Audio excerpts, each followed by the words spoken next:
it's a lot to say, but it's really, really cool stuff. And this comes with, by the way, it comes with, I think it's 12 dies altogether. So 3 are, they say, outside and border 9. dies, yep. And right? by the way, I just tried to leave. Like I was like, I'm just gonna follow my table and go. I was gonna have to wrangle you. Sorry. But I'm back. I have to stay here. Yeah.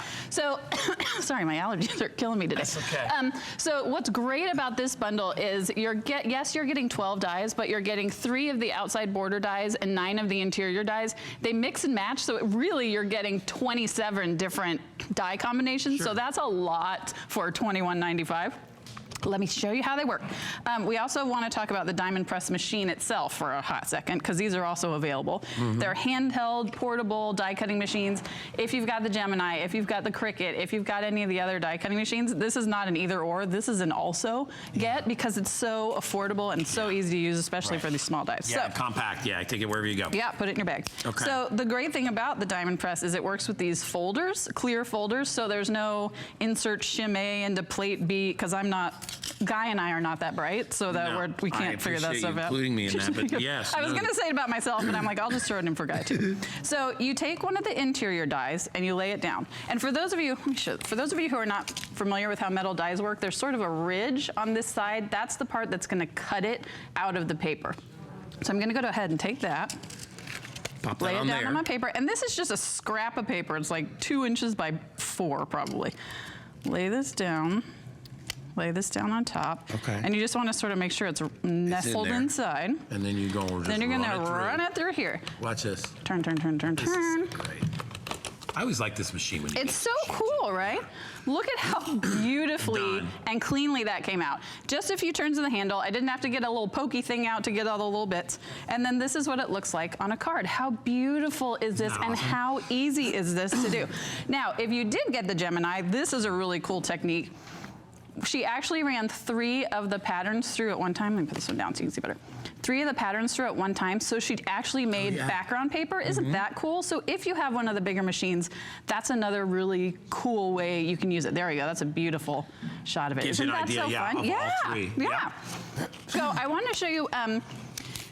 Diamond press dies especially are great for beginning crafters, but they're also great for more advanced crafters. That card is a perfect example. I also want to show you what other cool things you can do with these dies, because I don't want you to look at them and think, okay, it's a square of roses. Okay, it's a square of owls. Sure. I want you to really be excited about the possibilities.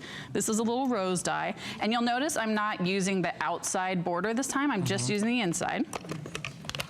Go ahead, turn it. Oh, did I get it stuck in there? I sure did.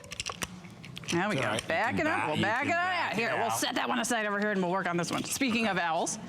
So here's the owl die. This one is so intricate. I don't know if you can, that's a beautiful shot of it. Look at the little tiny details. Isn't that gonna be amazing?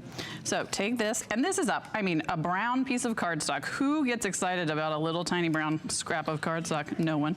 Well, when it metamorphosizes into an owl. Oh, metamorphosizes. That's pretty good for early in the morning. I'm pretty proud of that. How about just changes? When something happens to it and it turns into one. So we're gonna do the border on this one. There we go. And here's the other great thing about the diamond press machine. If I'm left-handed, I can use it this way. I'm right-handed, so I use it this way. So there's no sort of right or wrong way to use it. Gonna go ahead, turn it. And because you're using 2 dies at once, it does require a smidge more effort. But that's because, I mean, look at the deep, thick cuts you're getting. Okay, pull this out. Guys, look at how precious and intricate. Oh my God. First of all, just look at it by itself. You can't even see there. Let me get my hand out of the way. That's actually better. Look at how detailed and again, I didn't have to pick and poke and try to get anything to work. Look at how beautiful that is. Then look at it when you layer it. Isn't that amazing? And you put like some sparkle paper behind it or whatever you call it. These little leftover bits that come in the die. Isn't that the coolest thing ever? Think about the possibilities of all the things that you can create with this. That's what I think is just so. And then, oh, by the way, here it is in full living color as something else. Love it. All right, I want to remind everybody, we have the diamond cutting machines, by the way, available if you'd like to get those. Yeah, in the lime or the teal. Lime or the teal, those are available if you want to get those too. Kind of entry level, to be able to do exactly what we're doing. Just roll them, crank.